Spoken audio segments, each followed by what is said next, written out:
Welcome everyone, and as the warning before said, viewer discretion is advised. We'll be talking about some very sensitive material, and some people may find the material graphic in nature. Welcome everyone. Today, we're going to be talking about the most hated woman in the world, part 6.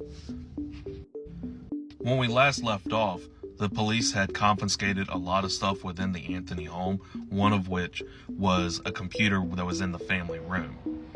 And upon looking upon it, they had seen that someone had looked up how to make homemade chloroform. And Cindy Anthony would actually tell the police that it was her looking for chlorophyll, not chloroform, and accidentally hit on the link. And upon further investigation, the police had found out that at the time that the search was done, she was nowhere near in the household. She was actually at work at the time the search was done, so the only person that could have been looking at these things was Casey Anthony. After the interrogation, Cindy would later suggest to Casey that she appoint herself a lawyer, and she appointed herself Jose Boaz. And Jose would go and write a statement to the police that she was going to be completely forthcoming with the statements about Kaylee and Zerneda, etc. The police even offered Casey a deal agreement that if she could actually come forthcoming about the whereabouts of Kaylee, they would drop the 4 previous misdemeanor charges that they already had on her. So the judge would actually set Casey Anthony's bail at $500,000. And bounty hunter Leonard Padilla's nephew, Tony Padilla, would actually set that bail bond and would actually go and say that they wanted to help Casey in any way they could to help find her daughter. But Casey would refuse to speak to any of them. And they put a tracking device on her ankle and tried to escort her to her home. But they were coming across a different problem. The story was getting a lot of media coverage. And because there was getting so much media coverage, there was a growing number of angry parents and people around creating this Kaylee mob. And fearing for the safety of Casey, they actually took her back to jail until after the trial was done, which would not happen until April of that year.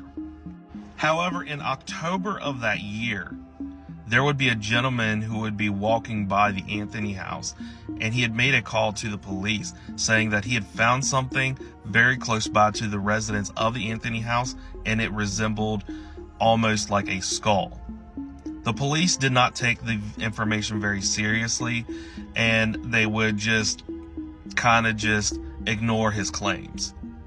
The man would then make another call in November saying that no cops had came to check out what he had seen. And some cops would come over to the area, to which they would say they didn't find anything. And in December of that year, he had called again saying that there was something that looked like a dead body right behind the house of the Anthony house. But this time when the cops came, they would actually find what the man was talking about. Because right behind the house, there was what looked like a very, very dirty white bag. And inside the bag was a trash bag. And what they found inside was skeletal remains. And within the skeletal remains, there was also duct tape around the hands, the feet, and the mouth of this skeleton. If you remember when they had found Casey's car and took it in for inspection, they had found a stain and a couple strands of hair. And when they went and did DNA testing on the hair, it was found that it was related to both Cindy and Casey, but no chemicals had actually been touched on the hair, which would mean that the hair belonged to Kaylee Anthony. When they did the investigation of the body they had found outside the house, they had noticed that the bag, that the trash bag and the skeleton was in, matched a laundry bag that was also found in the Casey Anthony home. And there was also a blanket that was also of the same type. It was a Winnie the Pooh blanket that was also part of the theme of Caylee Anthony's room. And when they had done an investigation of the dentures of the skull, it was confirmed that this was the body of Caylee Anthony.